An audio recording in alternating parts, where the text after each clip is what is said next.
आज मैं आपको एक ऐसे फिलोसफर की जीवनी सुनाता हूं संक्षेप में, जो अब तक के विश्व के, पूरे विश्व के हर काल के, आधुनिक काल, प्राचीन काल, समकालीन जो समय है उसका भी, ये सब मिलाकर सबसे जो महान दार्शनिक और चिंतक हुए हैं उनमें एक है इमैनुअल कांट।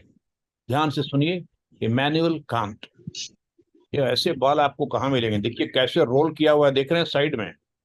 पता नहीं उस समय के लड़के और वैज्ञानिक और दार्शनिक ऐसे बाल कैसे रखते थे, कहाँ ऐसी स्टाइलिंग कराते थे। देखिए 1724 से 1804 तक ये हुए थे। 1724, ध्यान रखिए, और 1804, ये कौन सा वर्ष चल रहा है बताइए?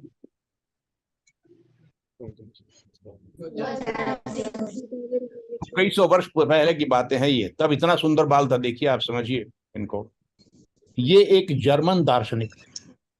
उस समय जिस समय पैदा हुए थे 1724 में, 1804 तक जिए ये, उस समय ये प्रशा में थे, किंगडम ऑफ प्रशा था जिसमें ये पैदा हुए थे।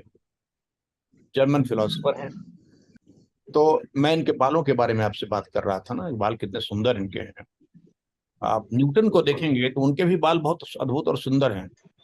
ये कला भी जानते थे, फिजिक्स भी जानते थे, मैथ भी जानते थे,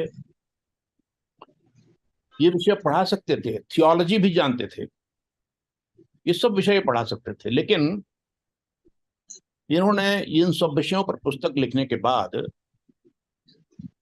दर्शन शास्त्र में एक ऐसी पुस्तक लिखी जिसे समझना बहुत मुश्किल है।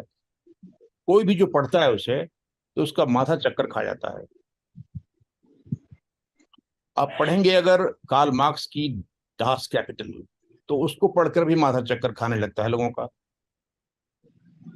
ऐसी कई पुस्तकें और लेखक हैं जिनका पढ़कर माथा चक्कर खा जाएगा आपका। श्री अरबिंदो भी उन्हीं में से एक हैं, हमारे दार्शनिक और जो धर्म विशेषज्ञ हैं, दार्शनिक और धर्म विशेषज्ञ श्री अरबिंदो। लेकिन यह इनकी गहनता का सूचक है। वो जानबूझ के ऐसा नहीं कर रहे हैं, बहुत गहरे सोच पाते हैं, इतनी गहराई में सोचते हैं कि उसको लिखना सरल शब्दों में बड़ा कठिन होता है। मैंने कांट को क्यों उठाया दार्शनिकों में सबसे पहले, ये मैं आपको बताना चाहता हूं। कांट का जीवन अच्छा खासा लंबा था, करीब करीब 80 वर्ष का। लेकिन इन 80 वर्षों में वे अपने घर से, कहते हैं कि 60 मील से बाहर नहीं गए। सारा जीवन एक जगह गुजार दिया इन्होंने। दुनिया बहुत देखी नहीं इन्होंने। को बर्लिन में प्रोफेसर बनने का मौका मिला, लेकिन उन्होंने रिफ्यूज कर दिया, क्योंकि जहां थे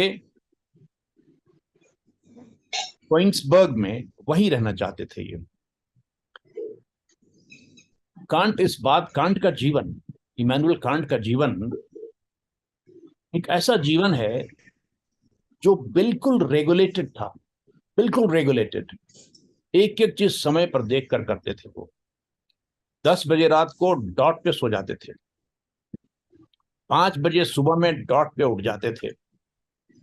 उनका एक सेवक भी था जो कभी सेना में हुआ करता था, वो उनके साथ रहता था। क्योंकि वो विवाहित नहीं थे, तो जो लोग विवाहित नहीं होते हैं वो अक्सर एक ऐसा व्यक्ति अपॉइंट कर लेते हैं जो उनको सलीके से रखे। अ, वो 5 बजे सुबह आके इनको उठा देता था, तो 5 बजे लेकर के बाकी 10 बजे रात तक वो जो भी काम करते थे, जीवन बिताते थे, बिल्कुल रूटीन से बिताते थे। जैसे ठीक 3:30 बजे वो निकलते थे टहलने के लिए, ठीक 3:30 बजे। और जैसे ही निकलते थे, हर आदमी अपनी घड़ी मिला सकता था कि कांट साहब निकल गए हैं और बिल्कुल 3:30 हुआ है। अगर घड़ी खराब हो किसी की तो मिला लो भाई। इतने नियमित थे वो। लेकिन मैं आपको ये बताना चाहता हूँ कि जितने भी महान व्यक्ति होते हैं वो सभी ऐसे नहीं होते।